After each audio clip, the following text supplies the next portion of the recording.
So guys, after this macro introduction about the big trends in our digital world, we're now going into more ads related topics, and we're gonna get started with the famous full funnel strategy. Okay, so what is a full funnel strategy? As you see here, a funnel basically means that your potential customers pass through different levels, okay, and you treat them differently according to the level that they are in right now. Okay, as you see already on the left, we have three important stages.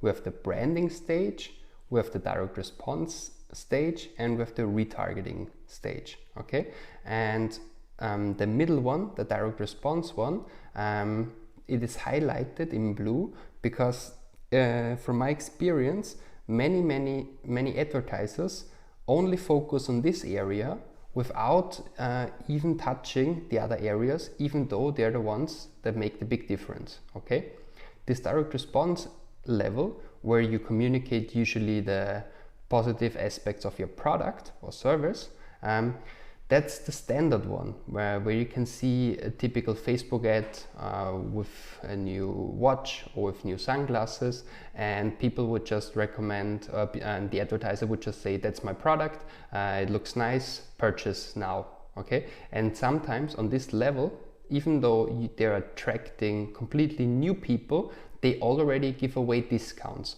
That is something that I would actually not recommend, because it completely devalues the perception of your brand if you already grant them a discount without having them even interact with the normal price. Okay, so imagine you're selling a watch for 200 euros and you're showing it the first time to a new potential customer, and you're already showing it with a discount, let's say 20%.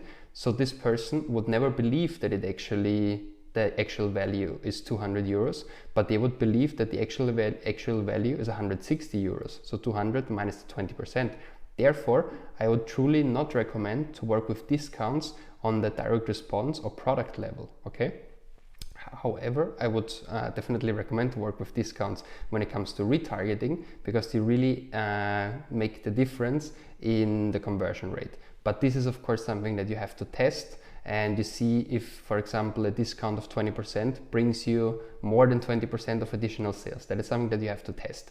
However, let's walk through the entire full funnel strategy from the top to the bottom, and then I will also add a very important fourth element, okay, that so many people do not take into consideration, but this is truly the big game changer. Okay, so, but let's get started at the top of the full funnel strategy. As you see, branding, okay, where we communicate the emotion that we want our potential customer to have when you think about our products, services, and especially the brand in general.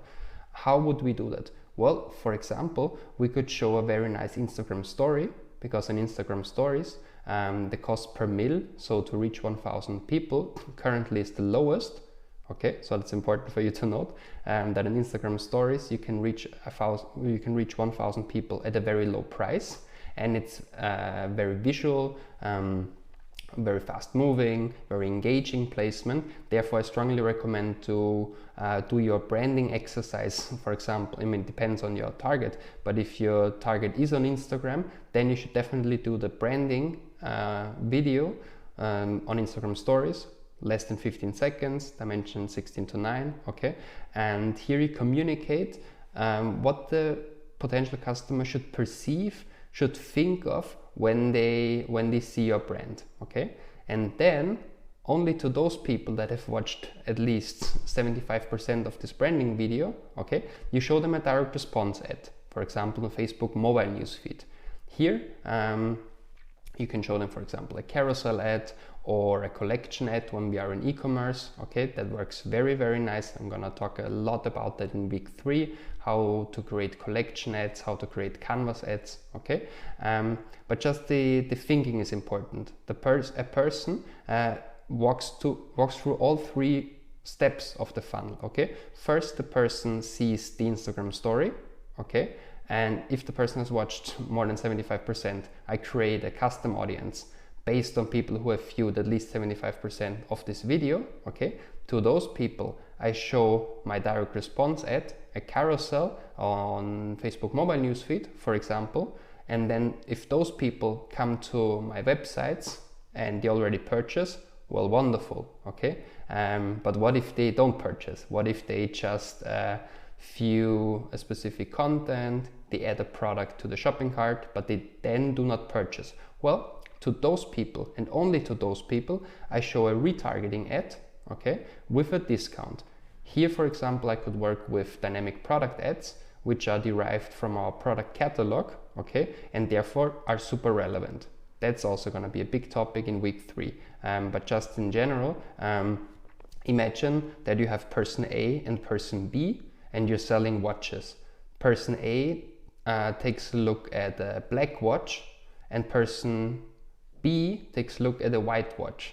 Okay, so in your retargeting ads, of course, you should show to the person A the black watch and to person B the white one, so the one that they have looked at earlier. Okay, so that's super important, and of course it's going to be more relevant if they see exactly the color of the watch and the type of the watch that they have looked when they came to your website. So, and to sum up, the full funnel strategy starts with branding, for example on Instagram stories, where we primarily communicate the emotion that we want our customers to think of when they see our brand. And then to those people that have watched our branding video, we show a direct response ad focusing on our product, the benefits of our product or service, for example with a carousel on Facebook mobile newsfeed. And then to really make them convert, if they haven't converted already on our website, we show them retargeting ads with discounts, okay? For example, on Facebook mobile newsfeed, on desktop newsfeed, on desktop right column, on Instagram feeds, okay? Where we focus once again on the specific product they have looked at, okay? Offering them a discount to really animate them to purchase. Sounds good, right? So the question is, what is the fourth element that Patrick has talked about earlier and that so many people do not consider properly? Well, it's what happens after they have purchased, okay? After they have purchased, we have a huge potential for upsell, okay? Imagine they have bought a white watch on our website. Well, it could very, very well be that next year they're interested in our new collection, or not only next year, like the very same moment, they could be interested in another product line that we're also offering. Imagine that we're also offering nice school bags, for example, or baseball caps, or sunglasses, or whatever. I mean, at the very first moment after they have purchased, and even before they have purchased, we could already animate them to purchase another product from our website or a second watch, okay? But besides that, with our Facebook ads, we also have a huge potential to target our current customers and to animate them to really purchase other products from us as well. And it's very easy. I mean, you basically create an audience from your current customers and target them always when you have a new collection, when you have a specific offer, when you have a specific discount on Black Friday, for example, for the Christmas sales. Just consider this upsell audience just as an audience that you would typically send an email newsletter to, but you could also do that via Facebook and Instagram and have them convert very nicely on your website. So I see very, very nice return on ad spend in these upsell audiences, and therefore I would strongly recommend you to also use them. So guys, I hope this full funnel strategy was interesting to you, and looking forward to seeing you in the next video where we're going to talk about the AIDA principle. So AIDA, attention, interest, desire, action. But I will tell you more about that in the next video. See you.